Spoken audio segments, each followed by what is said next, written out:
Hello, this is Justin Williams with the Wolfpacker Podcast. I'm joined today, as always, by editor of the Wolfpacker.com and co-host Matt Carter.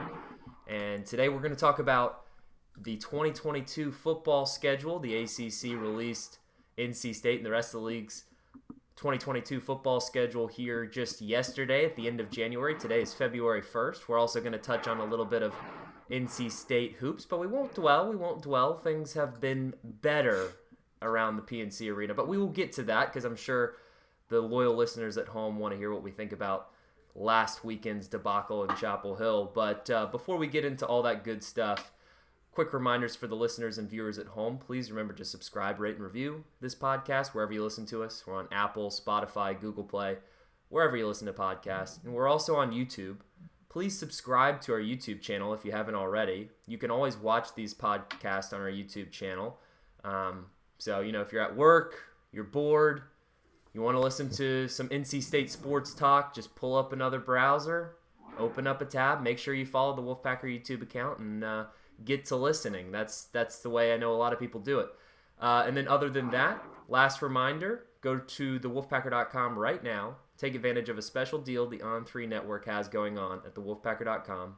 And network-wide, for just $1, you get a year's worth of premium subscription to the On3 Network, which includes all of the great work that Matt Carter does over at thewolfpacker.com. So for the latest and greatest football recruiting, basketball recruiting, football, men's basketball, women's basketball, wrestling, everything NC State sports, go to thewolfpacker.com, take out your wallet, spend that $1, and then you will be the most informed Wolfpack fan in your circle for the next year at least.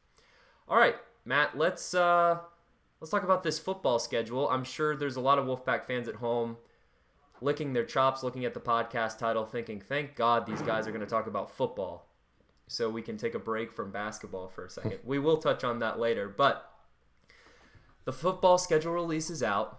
Matt, were you able to get any sleep Sunday night before the much-anticipated schedule reveal? I know it's one of your favorite days of the year, so just your thoughts going into schedule release, how excited you were for the schedule release, and your first impressions now that you've taken a look at NC State's schedule in 2022. Yeah, and I do like schedules, and actually Justin will probably tell you, I think he knows this about me. I even try to do digging on the basketball schedule. Like I'm trying to figure out who the opponents are and what they might be. I mean, I've always just liked scheduling. It gives you something to look forward to, I guess. I don't know. But, I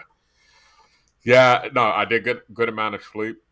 I probably could have taken a nap before the ACC Network show unveiling the schedule, seeing how long they dragged it out.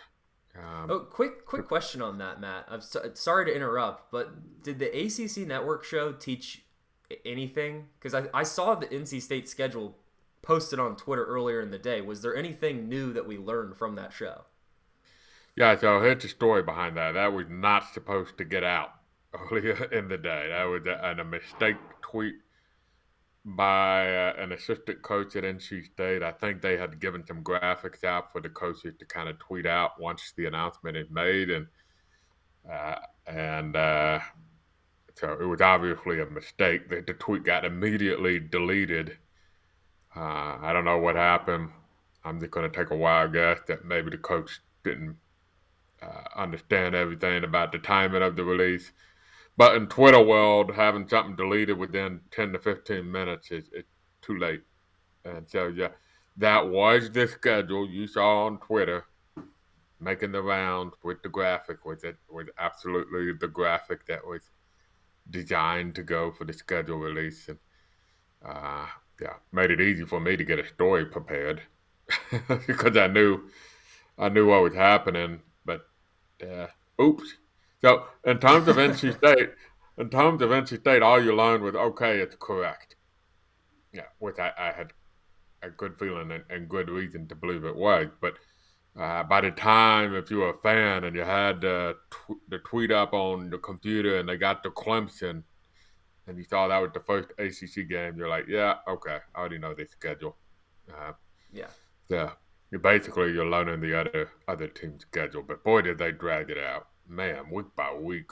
Oh, jeez, Well, this is taking forever. I'd like to give a shout out to that assistant coach. We don't have to name whoever it is. We don't want anybody to get in trouble here, but there needs to be more of these schedule leaks before these shows. Now, I should be careful what I say now that I'm in the television production business.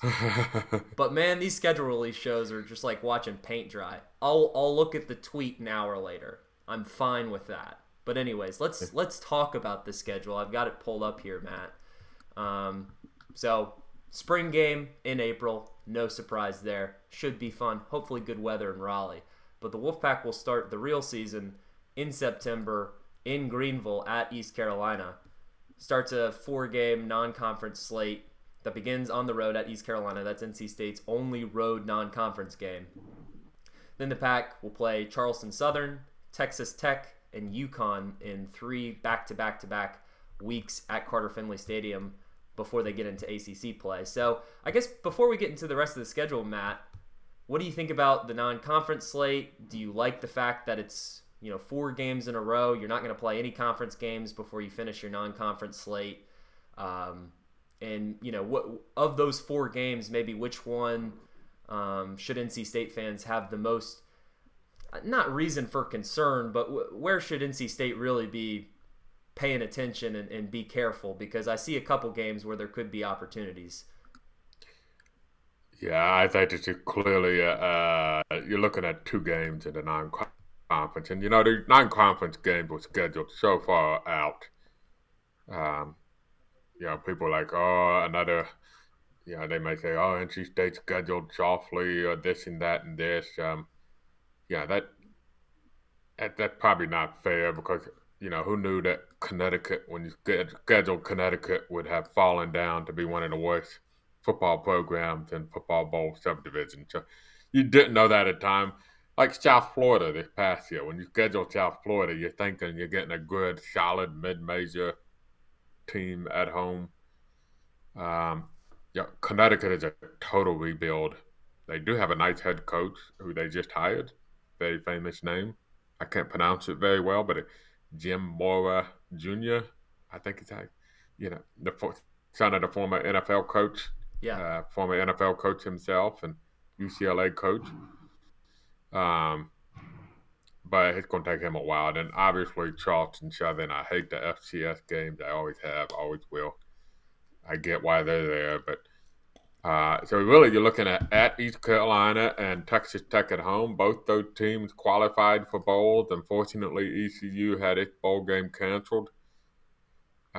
Texas Tech crushed Mississippi State in the Liberty Bowl, even though they have a new head coach. I think they fired their head coach and brought in a new head coach. So, look, Texas Tech is a very credible opponent. They hired the offensive coordinator from Western Kentucky, who apparently is known for throwing the football 100 million times a game. So expect an air show when they come to Raleigh. They went 7-6. They played in the Big 12. So it's been a long time since NC State had a Power 5 opponent with good weather play at Carter Finley Stadium. So I would say that watch the tropics or something like that during the early September to see if there's something forming, because West Virginia was canceled because of a hurricane. Mississippi State was canceled because of a pandemic. Notre Dame was played in a hurricane. So you have to go back to like 2009 for a Power 5 team to have played a reasonable weather game in Carter Finley Stadium. And then NC State's only 1-4 all time at East Carolina in Greenville. So that's not exactly a place they've had a lot of success. Mike Houston's done a nice job at ECU rebuilding it. They become a respectable mid-major. They're not a great mid-major yet, but they do have their quarterback back. Holton Ahlers been there for like 5-6 years now. Interesting story on Holton Ahlers.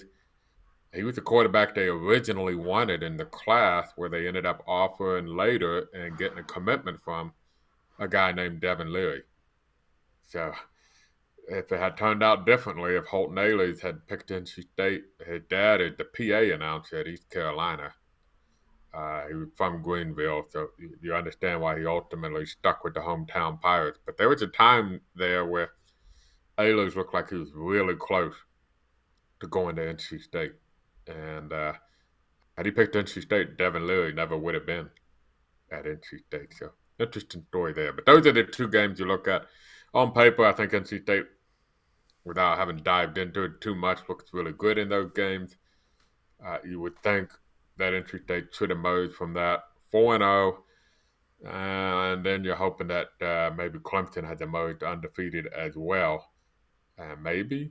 I hadn't looked at the other games that week, but maybe that October 1st game might be something that would interest ESPN and game day crew down in Death Valley.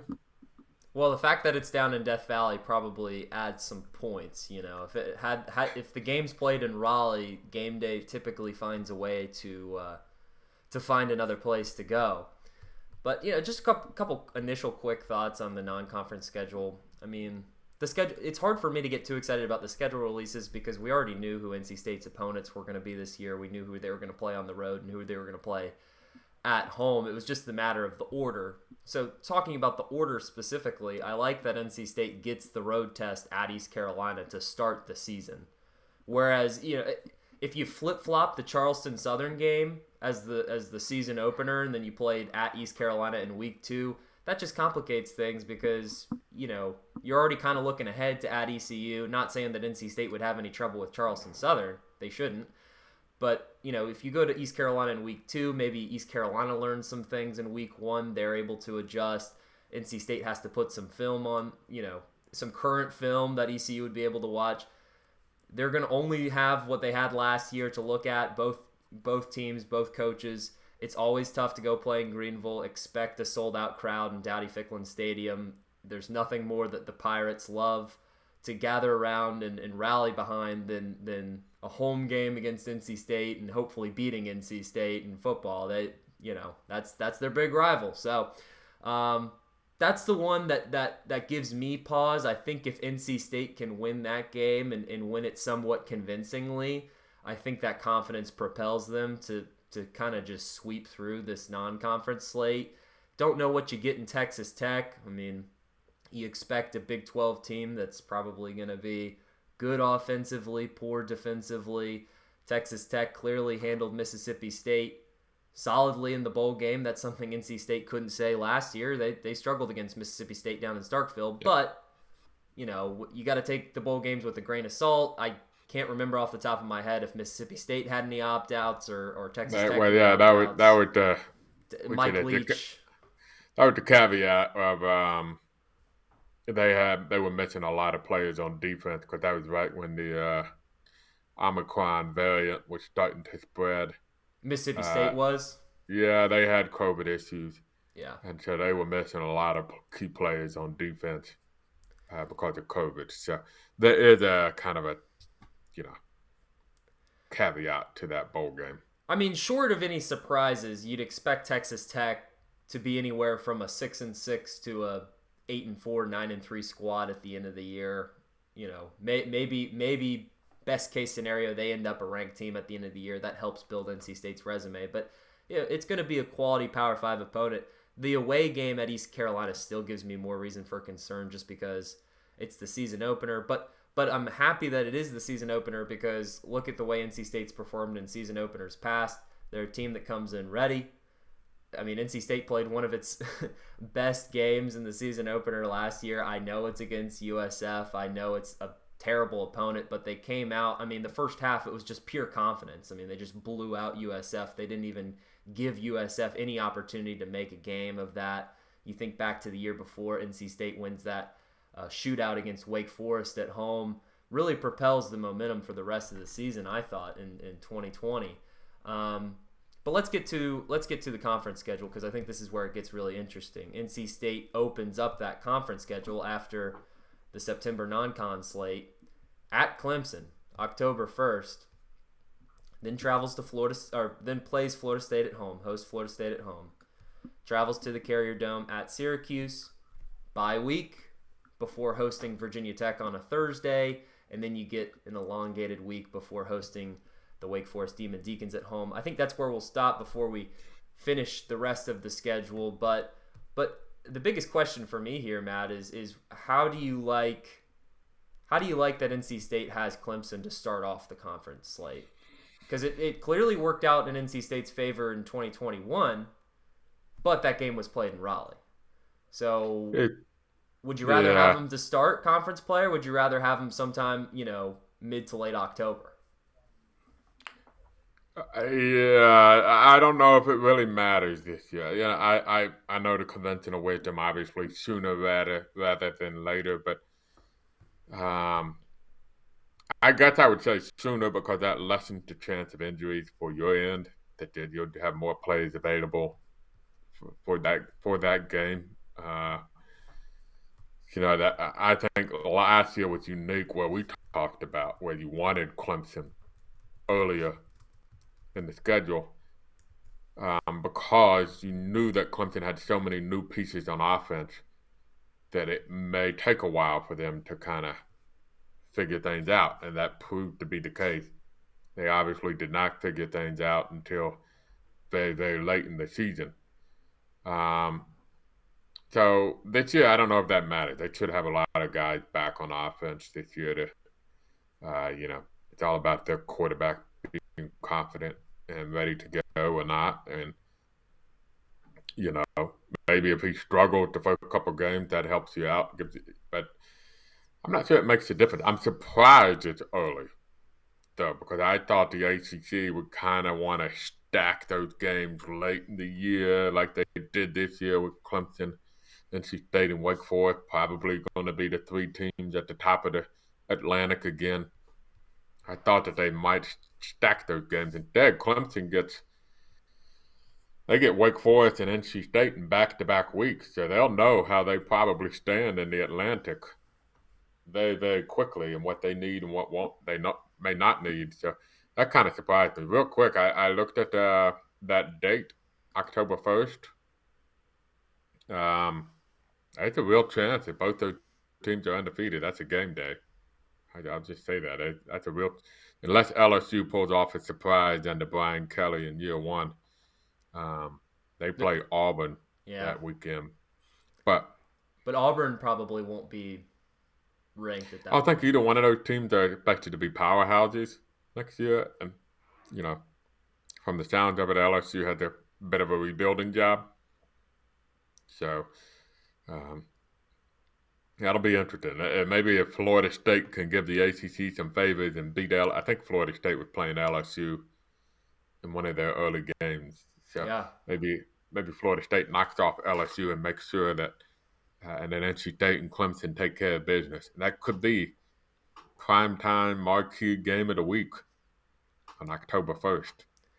I mean, from the NC State perspective, I think if you're NC State, I think you like where this Clemson game sits more than Clemson likes where it sits, just because NC State's going to be going into that game coming off of the UConn week. Again, NC State's going to say they take it game by game. They've got to focus on the opponent at hand.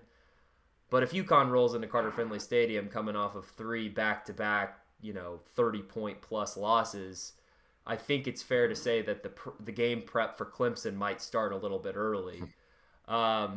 Whereas Clemson's not going to be able to afford to look ahead to NC State because they have one of their toughest tests of the season in Winston-Salem the week before. Not that that's going to be a physical game for Clemson, but it could be, an exhausting shootout. Or, if they win by a small margin, maybe I think that's probably the best result NC State could hope for, that Clemson wins by a small margin. You never really want to catch Clemson coming off a loss. So it could go both ways there, but you hope that Wake Forest gives them a good game, maybe even takes them to overtime, and then somehow the Tigers find a way to win that game. Another quick note while I'm looking at Clemson's schedule, Clemson's crossover opponents in the Coastal are Miami and Georgia Tech. The Georgia Tech game obviously doesn't give Clemson too much reason for concern, but the Miami game will be played in Clemson, but Miami should be pretty good this year. That's going to be a tough game for Clemson, and Not only that, Clemson has to go to South Bend and play Notre Dame this season as well. That won't count as a conference game, of course, but the Tigers don't have an easy slate this year by any means. Let's look at the rest of the schedule here. Oh, before I do, what do you think about the bye week before the Virginia Tech Wake Forest back-to-back? I mean, it seems to me that you almost get kind of a 2-for-1 bye week because you get the bye week before the Thursday game. Your thoughts on that? Yeah, what stands out to me too is that the schedule is balanced. I guess NC State has not had multiple games in October. I put it in my 10 observations. Let me look at it real quick, but um, it has not had multiple games in October in a long time. Home games, I should say. 2016 was the last time they played more than one home game in October. And that's been an issue. That's been something that NC State kind of voiced displeasure about, of basically going a month without a home game at times. Um, so uh, I like that the fact it's a little bit more balanced. I like the bye week, and it's right in the middle of the season. That's perfect. Um, that's probably right when you need it. And then also, as you look at it, it comes after the Clemson game. Then you have Florida State at home, and then you have a tricky game at Syracuse after those two emotional games. If you're able to navigate that, that's a good time to have a refresher. Kind of refresh yourself, go to the fair, have a good time for a little bit, and then jump back into Virginia Tech. And what I also like is give you a weekend to get ready for Wake Forest and what could be a huge game in Raleigh. When is that? October 29th? November 5th. November 5th. Yeah, so that's a huge game setting up in Raleigh on November 5th. And you get a couple extra days to get ready for it. Listen to Matt Carter try to flex his muscle on memorizing the schedule less than one day after the release. You'll have it. You'll have it by the end of the day. Honestly, knowing sure. Matt, he remembers the schedule like photographic memory. All right, well, getting to the conclusion of the schedule, I've already mentioned 9 of the 12 games, but NC State's November slate, of course, we already mentioned it starts with Wake Forest at home. Going to have 10 days rest going into that game because the Virginia Tech game before is on a Thursday night. Speaking of which, Virginia Tech should be having a rebuilding year this year, so it's nice that NC State gets Virginia Tech as the coastal crossover. You would think having that game at home on a Thursday night, as close to an automatic crossover coastal win as you could have, at this point in February. Moving on, Boston College comes to Raleigh November 12th, and then NC State will finish off the season with 2 road games at Louisville on November 19th, and then, of course, NC State will travel to Kenan Stadium to face the Tar Heels on Friday, Black Friday, November 25th, the day after Thanksgiving. Just your thoughts on the back-to-back road games to end the season. You already looking ahead to that North Carolina game, thinking NC State, if NC State has the makings of a special season, well, there could be a lot of weight going into that Black Friday game against North Carolina. So just your thoughts on those 3 games to end the year for the Pack. Yeah, I like that Boston College is at home. I think Boston College was probably better than what they showed this year. I think things just didn't go their way. But is Djokovic coming back? He is. So Phil Djokovic decided to use the super senior year. So I wouldn't be surprised if BC is a bounce back type of team. Getting them at home, I think, is a nice thing this year. But that's going to be a challenge in the last 2 games of the year. I mean, nobody enjoyed defending Malik Cunningham at Louisville, and he's back for another year. He decided to come back. He's probably the most dangerous quarterback in the ACC. That Louisville has a lot of other holes, but what they do have going for them is an excellent, dangerous quarterback. And then obviously, It was nice to beat UNC this year. Don't get me wrong. It was unbelievable how it happened, but we can't ignore the fact that it was a bit of a miraculous ending with an onside kick and a blown cover, then a couple of 15-yard penalties on UNC after the onside kick recovery. Um, it's not like NC State walked the dogs with UNC. So it would be a mistake to chalk that up as a should win, must win. UNC has a lot of question marks. They're kind of the wild card for me on the schedule. I just don't know what to expect. We don't know what they're going to have with a new quarterback and all that. But let's say they kind of go through a year similar to this past one. And if NC State's having a special year, wouldn't surprise me if Keenan Tatum had a heck of a lot of red the day after Thanksgiving. Might negate a little bit some of that home field advantage. Well, and who knows where UNC is going to be at this point in the season. I mean, I think the expectations will be for UNC to be a bowl team this year, but of course losing Sam Howell is a massive departure for them. So we'll see. I mean, if you're using the logic of 2021, the road game at UNC would be one of the tougher games on the schedule, but I don't know if you've already ranked the opponents yet. I'm sure that's a story idea you'll be doing soon enough if you haven't already, Matt. But North Carolina, to me, just on initial impression, I mean, I'd probably put them at highest the fourth toughest game of the year. Sitting here at this point in February, I don't know what you think about that. But just the fact that UNC could be rebuilding, and also the fact that going to Chapel Hill, you won't have the home field advantage of Carter Finley Stadium, but it's never a tough place to play like Death Valley. I mean, there's going to be plenty of Wolfpack fans there. It's not like NC State's going to be out of its element. So, where would you? I guess maybe your three toughest games. What would those be for you? I think you have to start with Clemson on the road, obviously, and then Wake Forest at home. After that, I think it's kind of a toss-up. You could make a case for Louisville on the road. Made a bowl game this year. Maybe the most dangerous quarterback in the ACC. You could make a case for UNC. You just don't know what their quarterback situation is. If they have a competent quarterback, they'll be a bowl team this year, again, on the road.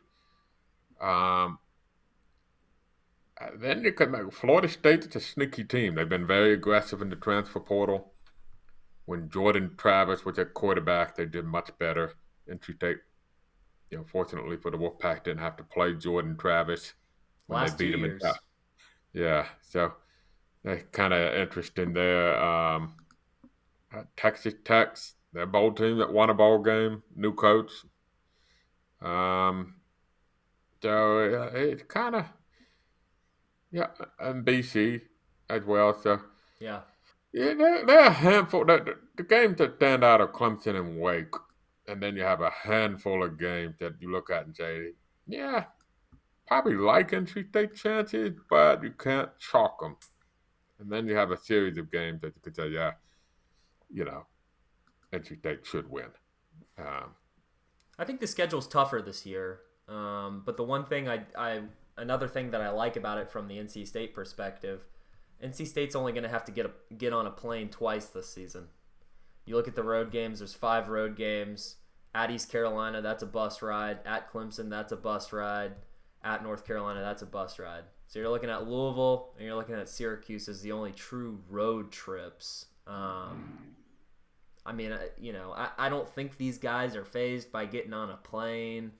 It certainly wasn't the case last year. NC State was pretty good on the road. But, that being said, maybe the lack of, if you take a bus, maybe you don't have to spend a whole day of travel. Maybe it's just a half day, and maybe you get to prepare a little bit more for opponent. It's the little things when you're talking about a schedule release. But I guess just a closing thought on the schedule. Do you think this schedule is tougher than last year's? I think it. So, I'm looking at crossovers. Yeah, Texas Tech beat Mississippi State in the bowl, but that wasn't a 100% Mississippi State team. Plus, Texas Tech comes to Raleigh especially playing at the Cowbells of Mississippi State and all that. So probably a little bit more challenging at Mississippi State.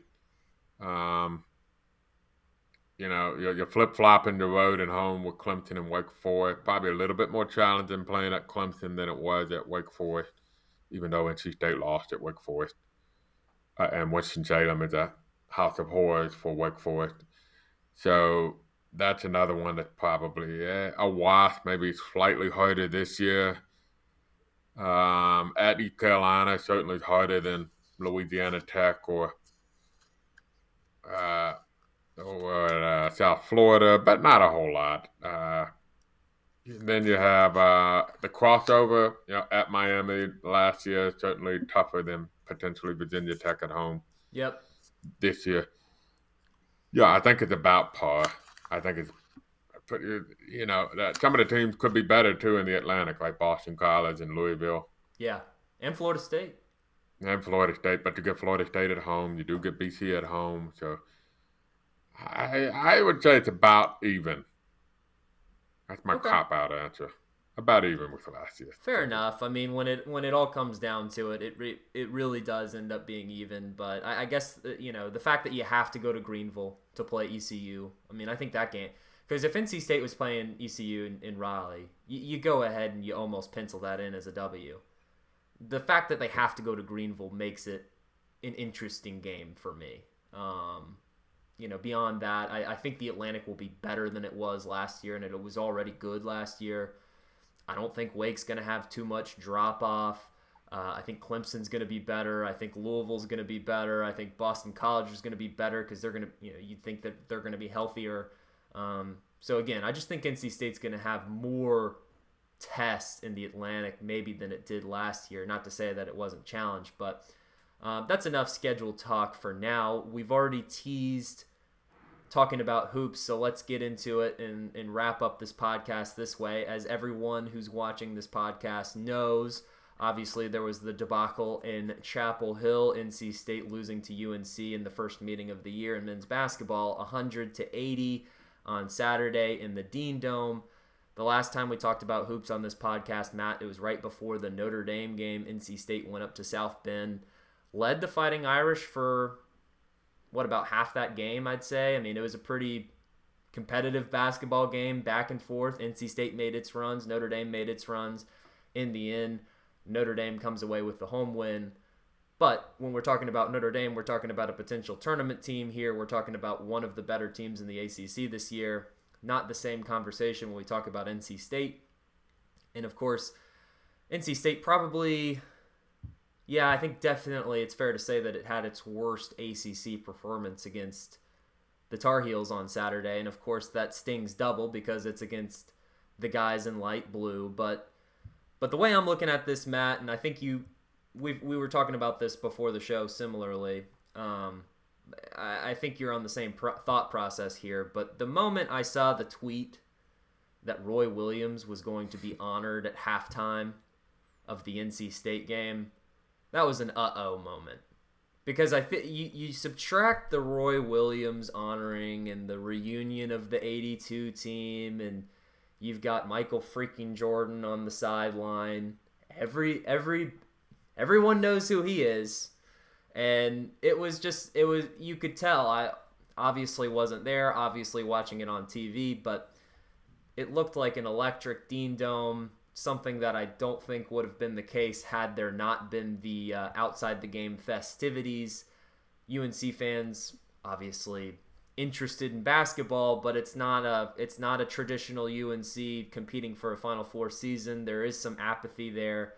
Matt, you told me before this podcast UNC is still yet to sell out a home men's basketball game this season, and they still didn't do it with the Roy Williams rollout. But you were there in Chapel Hill, Matt. How long did it take you to realize that this was not going to be a good afternoon for the Wolfpack? Probably when Leaky Black hit a three. Because, he only does it against NC State, but that's when you knew. That's when a guy, look, we'll dive into basketball again soon enough, and we'll get into the three-point shooting defense. There are, I believe, some issues with the three-point shooting defense. That's fair to say. You also don't expect the team, even if they're open, to make 8 of their first 10 threes and be shooting 10 or 15 at halftime or whatever it was. So it was just a lights-out performance. Michael Jordan apparently spoke to the team before the game, and those players know what NC State means to Roy Williams, and Hubert Davis probably made it all clear to him during the week we're not losing this game when Roy Williams there, and they were bragging at halftime about how Roy Williams was 33-5 all time against NC State and all this stuff. I would say it may have been electric on TV. It was not electric in person. It was slow warming up. I think I told you that. Roles reverse PNC Arena would, I think, been twice as loud. That's what I was hearing at the Dean Dome. But it was difficult to watch because the other team was having so much fun and having such a festive day at your expense, and it was already setting up that way. And then to add to it, they had a lights out shooting performance. And so you have to labor through that, labor through all the other stuff, and it just made for they were having a lot of fun. More power to them. That's NC State would have done the same. It's just from your perspective at NC State, it's just it's not fun to have a lot of fun being had at your expense, and that's what happened. But when your best player doesn't show. And Sebron just didn't have his game. I don't know what it was, why it was, how it was, whatever. And there's been a lot of talk about the fact he got benched for the final 16 minutes of the game or whatever it was. Whether he should have come back into the game or not, that's another story. But the bottom line was he just didn't have it up to that point. And don't know why that was. But when he's not in the game and into the game, then NC State's not going to win. So even if UNC was shooting more average, it was going to be tough without Sebron putting on a Sebron-like performance. So I think the important thing to remember is this has been a tough season. It was always known to be a possibility, especially when Manny Bates pulled up 1 minute into the opener. But don't let this game yet, at least, misconstrue of how this season has gone. This is still a team that's been very competitive in most of those games. You mentioned Notre Dame. That game turned on like an 18-2 run in the second half.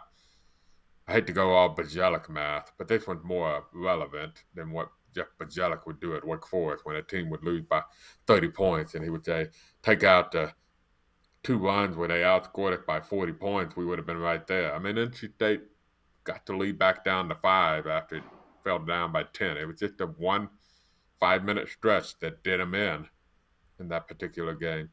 So it's still been competitive. Let's see how they respond to UNC. This is the first time this year that they got stomped. Call it for what it was. It wasn't a 20-point game. It was higher than that. It was much more lopsided. So let's see how they respond. That's the key. That's the test. Syracuse had its best game of the year against Wake Forest, so they're coming in hot. Let's see how NC State responds. It's all about matchups, and I think I said it on the last podcast. I didn't like the matchup with UNC, particularly in the Dean Dome. I think it could be a much different story when UNC comes to PNC Arena in February. UNC is a team that you look at they're still undefeated at home. They're a great home team. They're a bad road team. So, for them, they're going to have to be able to prove it on the road. They're going to have to take their show on the road. And for them, they're going to have to pick up some more quality wins. Because, that's the thing about they are undefeated at home, but they haven't really beaten anybody of substance at home. I've never seen, if you would have told me that UNC was celebrating a quad 3 win like this, back before the season started, I don't think we would have thought Tar Heel fans would be having the season that they may have expected before the season. But anyways, good to see them celebrate a quad 3 win that strongly. Good for them. Let's see if they can take the show on the road. They'll get the Blue Devils on Saturday. Let's see if they can stay undefeated at home when Kay and Paolo Banchero come to town. But on the NC State end, I mean, you look at Syracuse. NC State, historically under Kevin Keatts, has matched up very well under Syracuse. I'd expect NC State to come back and play a competitive game against Syracuse. Might even win. I mean, to me, it's just about NC State competing. What I want to see from here, and really what will tell the tale of the story, is how NC State responds from this moment. It's clearly the low point of the season. It's only the second time they've really been blown out or outclassed in an ACC game, the only other time being Duke. Everyone knew that NC State was not in the same class as Duke this year, and really they're not in the same class as UNC either. NC State didn't have an athletic advantage over UNC, but clearly we all have Twitter accounts. Kevin Keatts on the hot seat. Fans aren't happy about it, but I would dispute that. I don't think he's on there. I think he's on the Twitter hot seat. I don't think he's on the real hot seat. Right. There you go. That's a better way to put it. But where I was getting with that is, if you take yourself out of the emotions of the season, I think Kevin Keatts, to me, has exceeded my expectations this year. I didn't think NC State would be where it is today. I didn't think it would be as competitive as it has been in ACC play. I think we're going to learn a lot in February because NC State's going to have a lot of fair fights ahead of it. Not so much on the first half of this ACC schedule. So, my advice would just let the season play out before we have the Kevin Keatts conversation. Because certainly, it's been 5 years. It's fair to have the conversation, but let the season play out. If Keatts can finish out this stretch, what is NC State right now? 3-7, 3-8 in ACC play? 3-7? 3-8. 3-8? Okay. Well, they've got 9 games remaining. Can they win? Can they go 5-4 in that stretch? You finish 8-12 in the ACC. I know it's a down year, but it's still a respectable record to finish the year off with. And they'll have an opportunity to go to Brooklyn and see what they can do in the ACC tournament. Just let the season play out. You've got a lot of promise with Terquavion Smith, freshman. Obviously, had a great scoring total, 34 points. Some of that's because he's just started chucking up threes when NC State fell behind double digits. But you've got some small pieces of positivity with Sebron. Helms has been showing up more recently. Terquavion Smith is a great young piece that you have. And, if you can find a way to bring these guys back, NC State has the nucleus of what could be a pretty sharp team in the ACC next year. I know that's not what we want to hear in February, but just my thoughts. We'll have a more basketball-centric podcast here coming up soon. Let's see what NC State can do in these next couple games. But that's going to wrap up this podcast unless Matt Carter has anything to add. He's given me... Let's not forget, it wasn't a total loss in Chapel Hill this weekend. NC State women did complete the sweep of UNC during the regular season. So you got football team beat UNC, the women's team swept UNC rather convincingly. So baseball team swept UNC last year during the regular season. Let's see if they can do it again this year in Raleigh. And it's still a lot of positive to celebrate over UNC. I'm sure wrestling will make it like the 30th win in a row against UNC. I mean, it's not like that, but they won a lot in a row against UNC.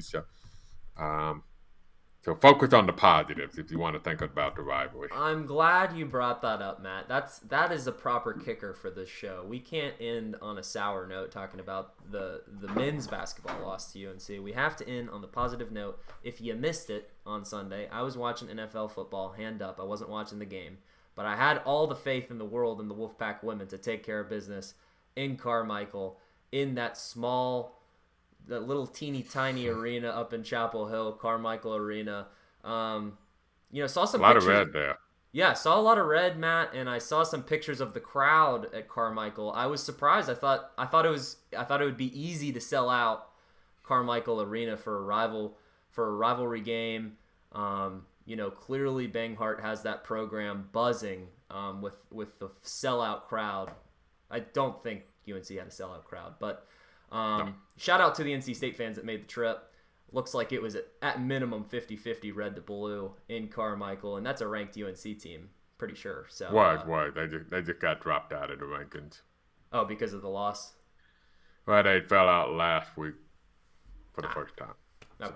Okay. Well, still a solid quad 1 win for NC State, building that resume. They're smooth sailing towards a 1 seed, so we'll just keep checking up on the Wolfpack women. We'll talk more about them in March because there's going to be we'll be talking about them longer than we talk about the men this year. But anyways, that's going to do it for this episode. Quick reminders before you log off here. Subscribe, rate, and review this podcast wherever you listen to us. We're on Apple, Spotify, Google Play, everywhere you listen to podcasts. Plus, you can always watch us on our YouTube channel. Please subscribe to our YouTube channel while you're at it. And give this video a thumbs up. Drop a comment if you don't mind as well. Go over to thewolfpacker.com. Take advantage of a special deal that the On3 Network has going on right now. For just $1, you can get a year's worth of premium subscription to all the great work over at thewolfpacker.com. Get your latest and greatest information, news, recruiting information, all that good stuff over at thewolfpacker.com. And it's a great deal. It's $1 for a year's worth of great information. So go take advantage of it now. And follow us on social media. You can follow our main account at The Wolfpacker on Twitter. You can follow me personally at Justin H. Will on Twitter. And give us a like on Facebook, NC State Wolfpack on thewolfpacker.com. So for Matt Carter, this is Justin Williams, and this has been the Wolfpacker Podcast.